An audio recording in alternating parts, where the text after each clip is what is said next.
মাৰ্ঘেৰিটাৰ লিডু ৰেলৱে ৰংগমঞ্চৰ দুৰ্গা পূজাস্থলীত জুবিন গাৰ্গলৈ শ্ৰদ্ধাঞ্জলি। কেন্দ্ৰীয় ৰাজ্যিক মন্ত্ৰী ৰামেশ্বৰ তেলীয়ে জনালে শ্ৰদ্ধাঞ্জলি। জুবিনবিহীন আজি 11টা দিন।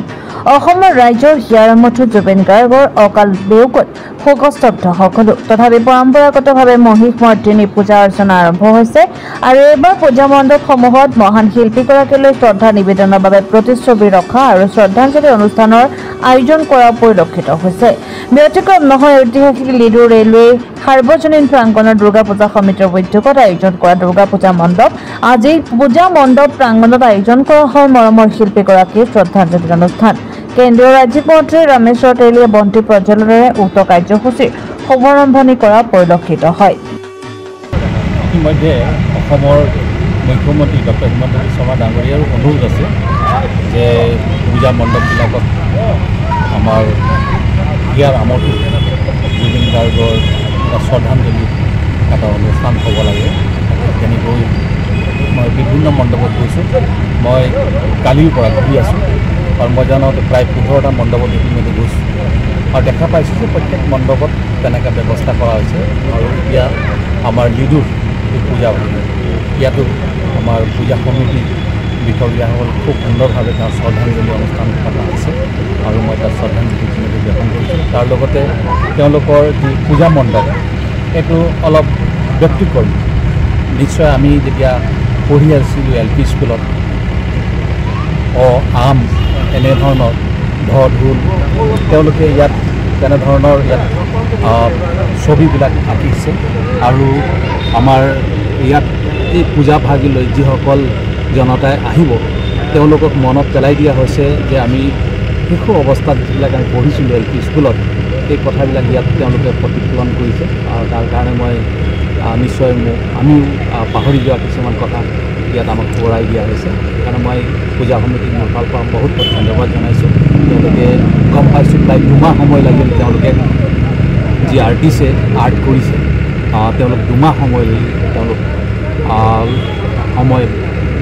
তেওঁলোক লাগিছিল আৰু তেওঁলোক খুব সুন্দৰভাৱে এই আৰ্টখিনি কৰিছে। তো মই পুনৰ পূজা সমিতিক লগতে আৰ্টিষ্টসকলকো মোৰ ফালৰ পৰা বহুত বহুত ধন্যবাদ জনাইছোঁ আৰু অসমৰ জনসাধাৰণক শাৰদীয় দুৰ্গা পূজাৰ শুভেচ্ছা জনাইছোঁ। মাৰ্ঘেৰিটাৰ পৰা সমৰেন বৰঠাকুৰ ৰিপৰ্ট NJ মিডিয়া। আপোনাৰ সপোনৰ ঘৰখন কেনে হ'ব? আপোনাৰ সন্তান আৰু আপোনজনৰ সৈতে কেনেদৰে কটাব আপোনাৰ আজৰি সময়? এই সকলোবোৰ সমস্যাৰ সমাধান লৈ শুভম গ্ৰুপে আপোনাৰ বাবে লৈ আনিছে আপোনাৰ সপোনৰ ঘৰখন। 362টা ফ্লেটযুক্ত শুভম গাৰ্ডেনৰ সফল নিৰ্মাণৰ পাছতে 20 বছৰৰ ভৰসা 16টা প্ৰজেক্ট 28 লাখ বৰ্গফুটৰ সম্পূৰ্ণ নিৰ্মাণ আৰু 15 লাখ বৰ্গফুটৰ চলিত প্ৰকল্প নিৰ্মাণৰ অভিজ্ঞতাৰে যোৰহাটত শুভম গ্ৰুপে নিৰ্মাণ কৰিছে দ্বিতীয়টো প্ৰজেক্ট শুভম পাৰ্ক। অত্যাধুনিক সা সুবিধাৰে নিৰ্মিত শুভম পাৰ্কত আপোনাৰ আৰু আপোনাৰ সন্তানৰ বাবে থাকিব club, badminton court, community hall, kids play area, splash pool আৰু জিম ক্লাব। প্ৰতিটো ব্লকত থাকিব 2.5 BHK, 3 BHK, 3.5 BHK ফ্লেট। লগতে থাকিব আপোনাৰ আৰু আপোনাৰ আপোনজনৰ প্ৰাপ্তিৰ সাহী। আজিয়ে বুক কৰক আপোনাৰ সপোনৰ ঘৰখন। যোগাযোগ কৰক 6003301010 নম্বৰত। আমাৰ ঠিকনা সোণাৰীগাঁও, তৰাজান, যোৰহাট 785001। 6000ৰো অধিক বাসিন্দাৰ ভৰসা শুভম গ্ৰুপ। যোৰহাটৰ প্ৰথমখন NABH স্বীকৃতিপ্ৰাপ্ত চিকিৎসালয় AJ নাৰ্ছিং হোমত নৱসংযোজন কেটলেব। 96খন বিচনাযুক্ত neurology, nephrology, urology, medicine, OBSN, gynaecology, orthopaedics, paediatrics, cardiology প্ৰতিটো বিভাগৰে নিয়মীয়া OPDৰ লগতে ডায়েলিচিছৰ সুবিধাযুক্ত চিকিৎসালয়খনত সংযোজন কৰা হৈছে হৃদৰোগীসকলৰ বাবে অত্যাধুনিক কেটলেব, য'ত মুখ্য চিকিৎসক হিচাপে আছে অভিজ্ঞ কাৰ্ডিঅলজিষ্ট ডক্টৰ গৌতম দাস আৰু তেখেতৰ সহযোগীসকল।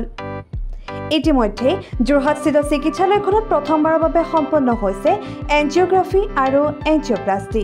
ইয়াৰ লগতে 12খন বিচনাযুক্ত ICU, নিঅ'নেটেল ICU তথা মাল্টি স্পেচিয়েলিটি হস্পিটেল হিচাপে 3টাকৈ মডুলাৰ OTৰ উপৰিও 24 ঘণ্টাই ৰাজ্যৰ বাবে উপলব্ধ এক্স-ৰে, আল্ট্ৰাছাউণ্ড আৰু চিটি স্কেনৰ লগতে অত্যাধুনিক চিকিৎসা সেৱা